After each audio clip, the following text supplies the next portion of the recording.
سماعتوں کو زحمت دوں گا لیلۃ القدر کے بارے میں، کیونکہ آج رات لیلۃ القدر کی ہے۔ سب سے پہلے دیکھنا یہ ہے کہ قدر ہے کیا چیز۔ مفسرین نے مفصل گفتگو کی ہے۔ خلاصہ بعض مفسر کہتے ہیں کہ قدر کا معنی شوکت، شان، منزلت، عظمت ہے، اس لیے کہ یہ نزول قرآن کی شب ہے، اسی لیے اس کو منزلت، شوکت، عظمت کے نام سے یاد کیا جاتا ہے۔ اور بعض مفسرین نے کہا ہے، آیت اللہ مکارم شیرازی نے بھی اس نقطے کو ذکر کیا ہے کہ قدر ضیق کے معنی میں ہے، یعنی تنگی کے معنی میں ہے۔ اس کی وجہ یوں بیان ہوئی کیونکہ اس رات میں ملائکہ اتنی کثیر تعداد میں نازل ہوتے ہیں زمین پر کہ زمین تنگ آ جاتی ہے، اور اس رات کو بہت ہی عظمت والی رات قرار دیا گیا ہے کہ نزول قرآن کے ساتھ ساتھ نزول ملک کی شب ہے، اور اس شب سے صحیح معنوں میں استفادہ کرنا چاہیے۔ عزیزان محترم، شب قدر جو روایات پہ کثیر ہیں، تعیین نہیں ہو سکی، یہ ایک اللہ کے رازوں میں سے ایک راز ہے کہ شب قدر کون سی رات ہے۔ 3 احتمال ہیں کہ یا 19 کی شب ہے، یا 21 کی شب ہے، یا 23 کی شب ہے۔ لیکن اگر اہل بیت علیہم الصلاۃ اور معصومین علیہم الصلاۃ کی روایات اور ان کی احادیث کو دقت سے دیکھا جائے اور ملاحظہ کیا جائے تو معصومین یہ فرماتے ہوئے نظر آتے ہیں کہ آپ کو تینوں میں سے ہر ایک شب کو شب قدر کی نظر سے دیکھنا چاہیے۔ معصوم نے اسی لیے فرمایا کہ الابرام فی لیلۃ 19 کہ جو 19 کی رات ہے اس میں آپ کی تقدیریں لکھی جاتی ہیں، اور جو 21 کی رات ہے اس میں آپ کی تقدیروں کی تائید ہوگی۔ والامضاء فی لیلۃ 23 اور 23 کی رات آپ کی تقدیروں کے اوپر خداوند قدوس کی ذات امضا کرے گی۔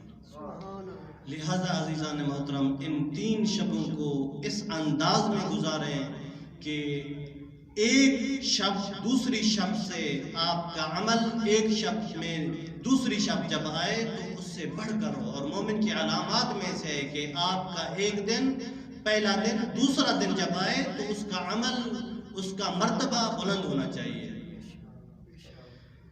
میں آپ کی بارگاہ میں فقط ایک حدیث قدسی لیلۃ القدر کی منزلت، شوکت کے بارے میں بیان کروں گا، اور اس کے بعد 2 جملے مسائل کے۔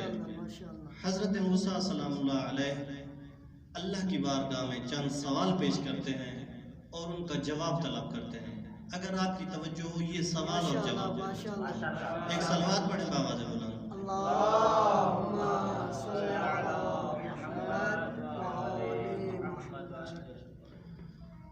حضرت موسیٰ علیہ السلام بارگاہ خدا میں حاضر ہوتے ہیں، جن کو کلیم اللہ کہا جاتا ہے، وہ موسیٰ جو کلیم اللہ ہے، بارگاہ خدا میں حاضر ہو کر کہتے ہیں الہی ارید قربک، یا اللہ میں موسیٰ تیرا قرب حاصل کرنا چاہتا ہوں، قرب الہی چاہیے۔ آواز قدرت آئی، قال یا موسیٰ قربی لمن استیقظ فی لیلۃ القدر، میرا قرب چاہتے ہو؟ عزیزان محترم، قرب الہی، حصول قرب الہی ہر انسان کے ہاتھ میں ہے۔ خداوند متعال کیا کہتا ہے قرب کے بارے میں؟ وَهُوَ مَعَكُمْ أَيْنَمَا كُنْتُمْ، تم جہاں بھی جاؤ خداوند قدوس کی ذات آپ کے ساتھ ہے۔ وَاللَّهُ بِمَا تَعْمَلُونَ بَصِيرٌ، آپ جو جو کر رہے ہیں خدا وہ بھی جانتا ہے، خدا سمجھ رہا ہے، آپ کی شہ رگ کے قریب ہے، لیکن تمہیں چاہیے کہ قرب خدا حاصل کرو۔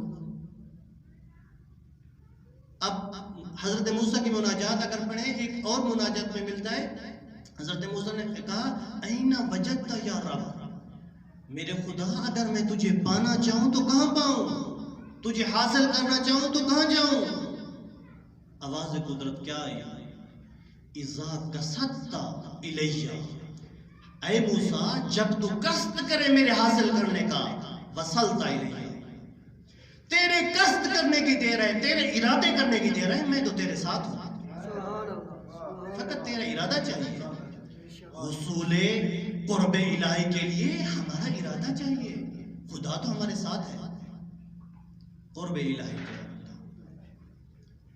دوسری بات کی الہی اريد ان، حضرت موسیٰ علیہ السلام بارگاہ خداوند متعال میں کہہ رہے ہیں اريد، میں یہ چاہتا ہوں کہ تیری رحمت حاصل کروں، کہ تیری رحمت کسی طرح حاصل ہو جائے۔ خداوند قدوس کی آواز آئی، یا موسیٰ، قال یا موسیٰ رحمتی لمن رحم المساکین فی لیلۃ القدر، میری رحمت اس بندے کی شامل حال ہے جو شب قدر مساکین کے اوپر رحمت کرے گا۔ عزیزان محترم، بالعموم پورا سال، بالخصوص ماہ مبارک رمضان اور بالخص شب قدر میں غرباء، مساکین، یتیما کے ساتھ ہمیں اس انداز میں برخورد کرنا چاہیے۔ یہ وقت کسی کا محتاج نہیں ہے، وقت بدلنے میں کوئی دیر نہیں لگتی ہے، کیا پتہ کل کیا ہو سکتا ہے ہمارے بچوں کا، لیکن اس انتظار میں رہنا چاہیے کہ خداوند قدوس نے اگر مجھے کچھ دیا ہے تو یہ مال اس کا مال ہے، اگر مال نہیں ہے، جو کچھ ہے دست شفقت تو آپ کے پاس ہے۔ یہ دوسری بات۔ تیسری بات، حضرت موسیٰ نے کہا الہی اريد الجواز علی الصراط، پل صراط سے جواز چاہیے، پل صراط سے گزرنا چاہتا ہوں، مجھے جواز چاہیے کہ پل صراط سے گزرنے میں آسانی فرما دے یا اللہ۔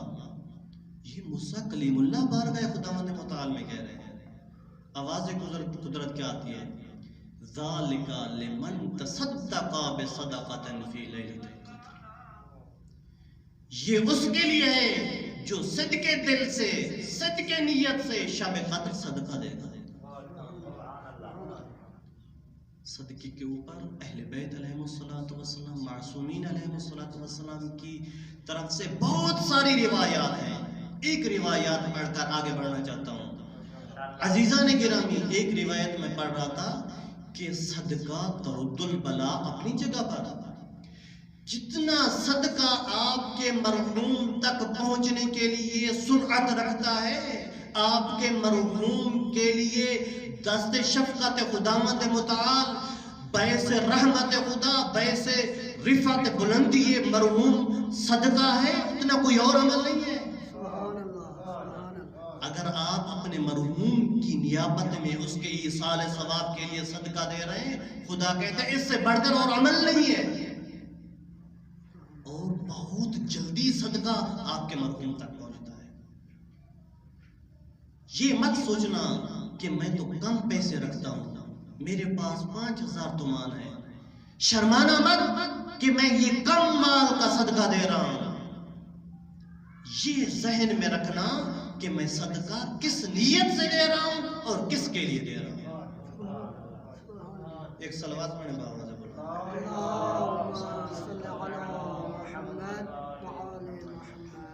چوتھی بات کہی الہی اريد من اشجار الجنت و ثمارها، حضرت موسیٰ بارگاہ خدا میں مناجات کر رہے ہیں کہ یا اللہ میں چاہتا ہوں کہ جنت کے درختوں کے نیچے رہوں اور جنت کے میووں سے، جنت کے پھلوں سے استفادہ کرتا رہوں، اس کے لیے مجھے کیا کرنا ہوگا؟ کہا ذالک لمن سبح تسبیحا فی لیلۃ القدر، یہ اس کے لیے ہے جو شب قدر تسبیح پڑھے گا۔ عزیزان محترم، ایک جملہ، بالعموم آپ گاڑی پر ہیں، موٹر سائیکل پر ہیں، بس میں ہیں، بالخصوص ماہ مبارک رمضان میں جب تک آپ بستر پر سوتے نہیں ہیں، نیند نہیں آتی، اپنے خیالوں کو، اپنے اوقات کو کوشش کریں تسبیح خدا میں مصروف رکھے. تسبیح خدا ایک بہت بڑی عظمت کی مالک ہے. پانچویں بات کہا الہی اريد النجاۃ من النار. توجہ چاہیے. حضرت موسیٰ کہہ رہے ہیں کہ یا اللہ جہنم کی آگ مجھے بہت ڈرا رہی ہے. جہنم کی آگ سے مجھے بہت ڈر لگ رہا ہے. جہنم کی آگ سے مجھے نجات چاہیے. تو آواز قدرت کیا ہے؟ ذالک لمن استغفر فی لیلۃ القدر. اگر جہنم کی آگ سے نجات چاہیے تو شب قدر میں جا کر استغفار کرو.